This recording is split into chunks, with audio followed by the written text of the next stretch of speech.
How would an outsider be able to identify cool in Indonesian culture? A lot of Indonesians are like obsessed with like K-pop stuff. When I wrote that I don't feel really connected to Indonesian culture, it's because Is it cooler to try and fail, or is it cooler to not try at all? How Indonesian do you feel? Alicia and I actually like had this talk.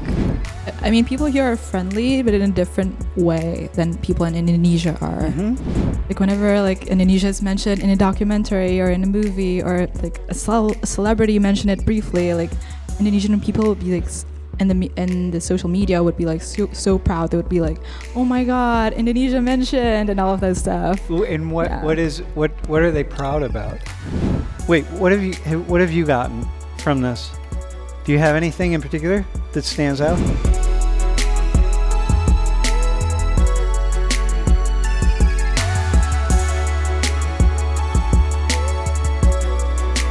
It's interesting to have the two of you here because Indonesia is the fourth largest nation in the world.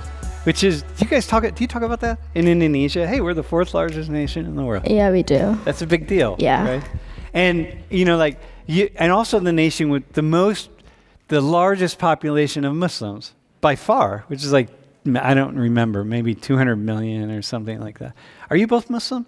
I'm a Christian. I was raised Christian. Yeah. A bunch of my family are Muslims, yeah. But you don't identify as Muslim. And 700 languages. Do you speak Javanese, or what do you speak? I'm Javanese and Sudanese as well, but I don't speak the language. I understand Javanese a little bit. Like I can count from 1 to 10 in Javanese, but that's it. So what languages do you speak? Just English? English and Indonesian, yeah. And Indonesian. Okay, yeah, got you. I also speak English and Indonesian. My mom is Javanese, and I understand a little bit of Javanese because she does speak it. And my father is half Ambonese and Manadonese, and I don't understand his language because he's never really taught it and spoken it in front of me. How would an outsider be able to identify cool in Indonesian culture? Like who is and isn't cool in Indonesian culture? If I were to go there, how would I be able to identify? What would I see?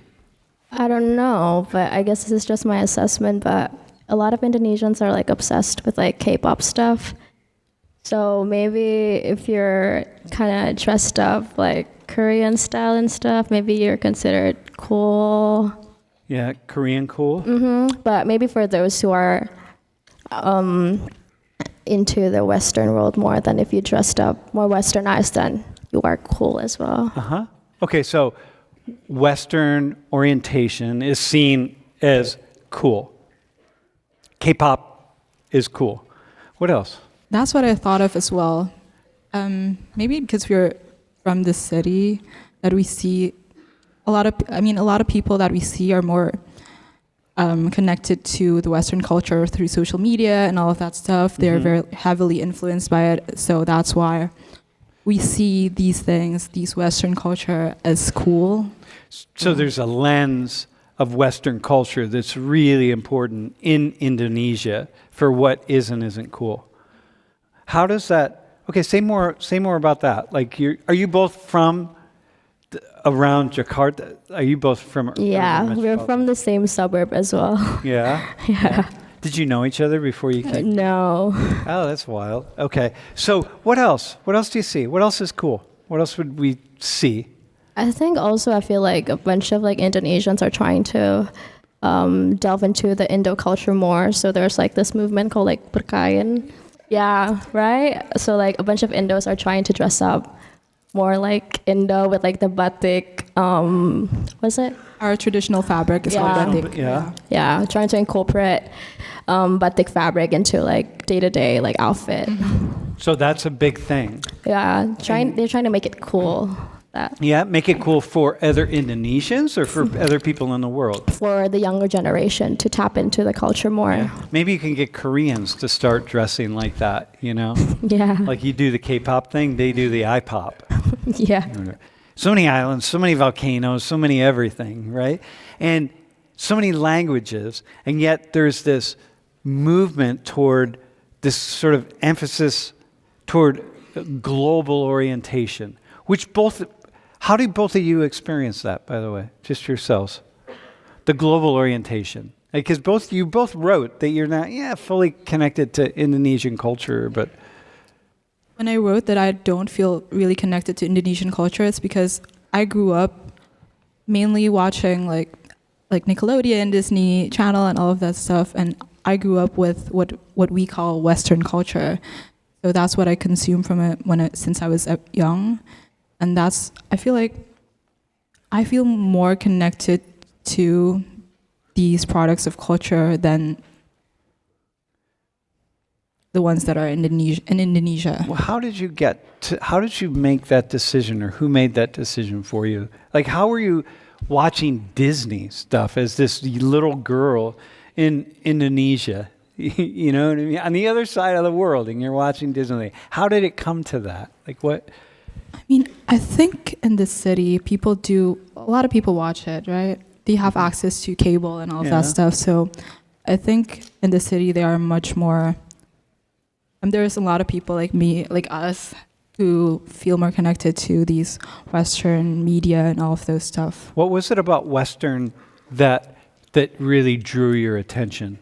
Well, I asked my parents this question, like, why was I raised with like American TV shows and all of this stuff and not the regular Indonesian TV shows? And they feel like the Indonesian TV shows are less educative than the ones from the Western TV shows. Mm-hmm. Yeah, and they're trying to teach me English through these. So they wanted you to learn English. Yeah. They wanted you to have more of a global mindset. Basically. Yasmin, how about you? Yeah, to tap into that, kind of piggyback what she said. My dad also has this set of rule where I cannot use like Indonesian subtitle or like Indonesian dubbing when I watch like Western movies or TV shows, because he wants me to be very fluent in English.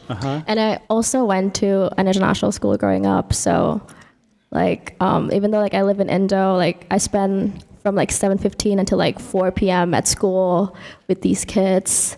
And international school, so it's like kind of like a different setting, a little bubble in Indo, kind of, I feel like. Okay, so here's a question then. So I'm looking at how the two of you are dressed, okay?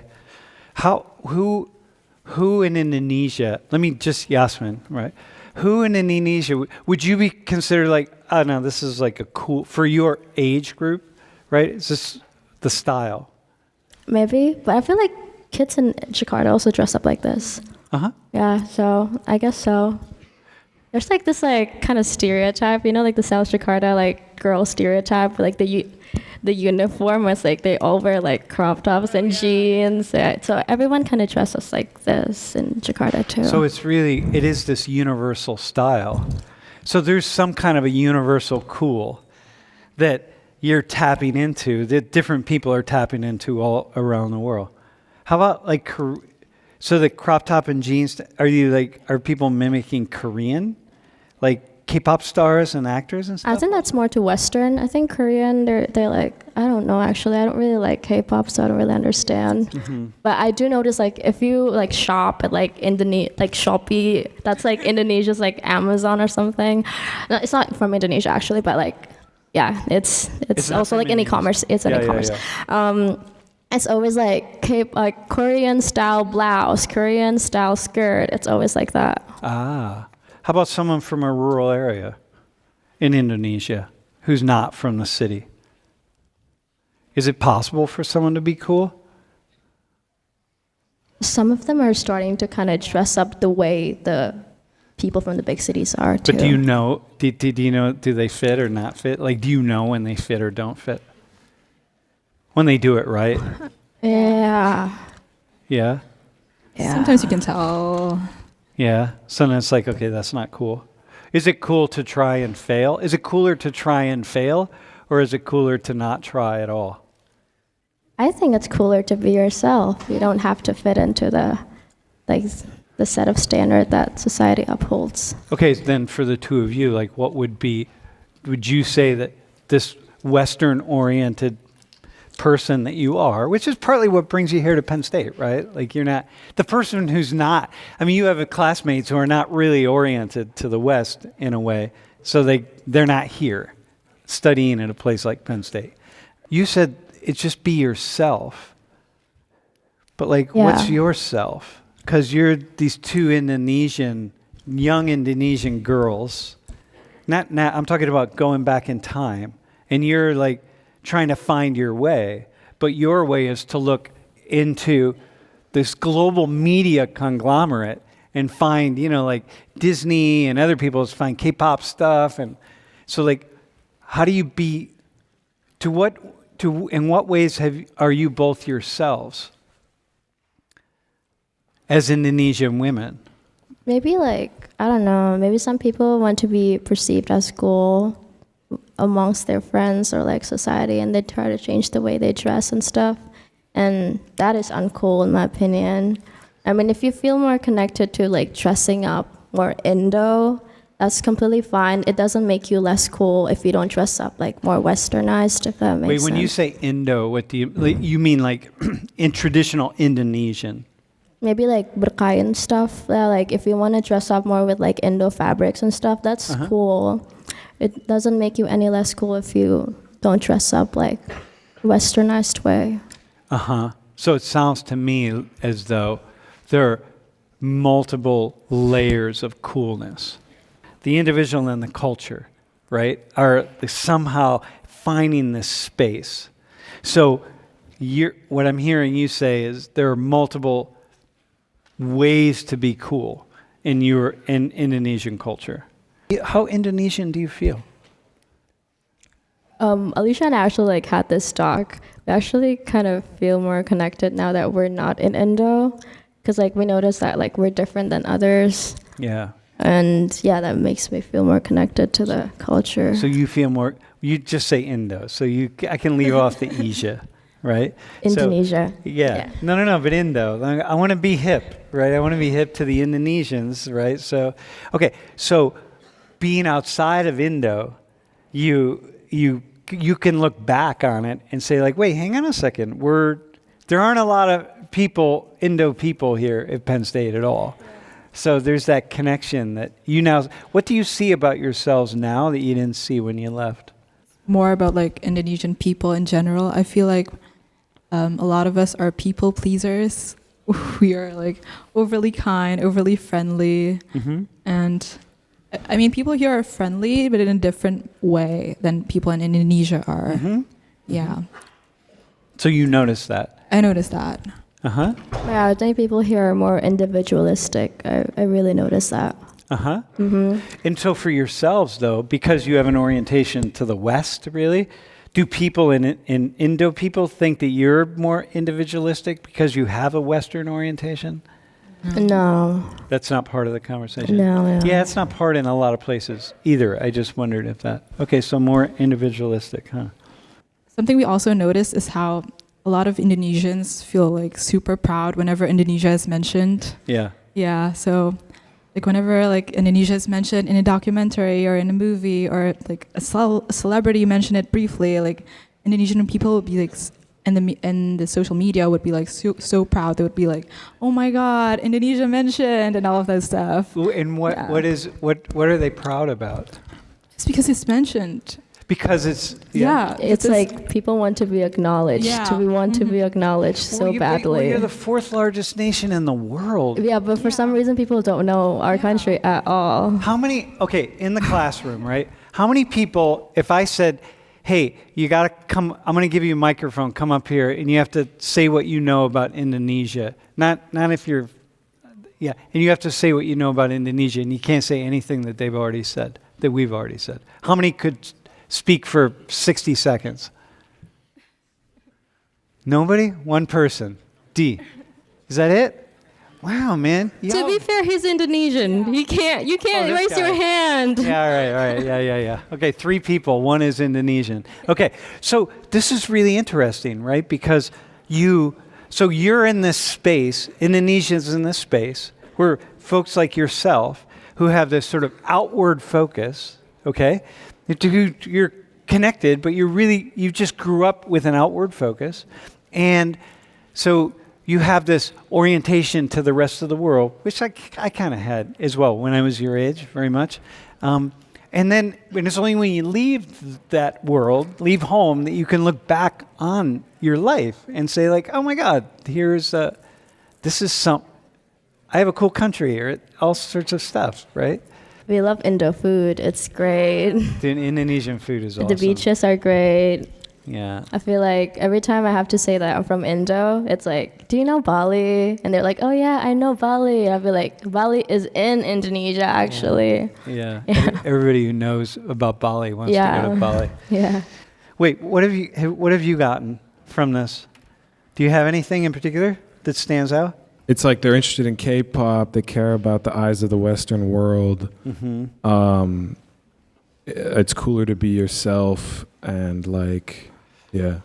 But there's this orientation toward. There's like always looking out. We're always looking outside of our culture, right? Every culture, it doesn't really matter. We're looking outside the culture. Yeah. And things like what's cool, what isn't, because other people in Indo are not thinking Disney is cool. They're thinking other things are cool. But I thought it was really interesting how it mirrored like with the individual and the culture of like looking outside. So like you mentioned how you grew up with watching like Nickelodeon shows and Disney shows, which are outside of like your own culture, and then how that kind of transformed into just like what is considered cool in Indonesia being something that is like looked outside. So like Western culture is considered cool, and that's something that reflects as you as an individual. So but in a larger sense, just like being aware of what's going on around you, I feel like is a universal thing of what's considered cool. Yeah, that's cool. And Americans, if like anybody in this classroom went to Indonesia, many of us we don't want to go to like the hip, some people are going to want to go to the hip hotspots where you might hang out, but people want to also learn about traditional culture. Like that's really important. Otherwise, like why go to Indonesia? I can just go to New York or Chicago or LA or something, or Miami, Huh. Yeah. And I think also like Indonesians are trying to love Indo movies more. And I think we've been producing like better movies. Yeah. Recently. No, the film industry and Indo film industry is taking off. Yeah, exactly. And we are trying to delve deeper into like Indonesian, like the film industry more. Hey, final question for you. As you arrive here, do you feel some kind of way about, like when you go back, do you feel like you want to connect to the culture in a different way or not? I do. I feel like to better understand myself, I'd need to understand like my cultural roots, especially from my parents' side. Yeah. I feel like I haven't gotten the chance to do so. And when I'm back, I definitely will try to do it. Oh yeah, very cool. Yeah. Same? Yeah, it's cool. It's interesting. Like you really learn about yourself when you leave your culture, right? Or you learn about yourself by hearing other people talk about your culture, right? I've learned what it means to be an American, not by being here and not by talking to Americans, but by going other places and having people tell me what it means to be an American. Yeah. Huh. Okay. Awesome. All right, man. Thanks. All right. Cool.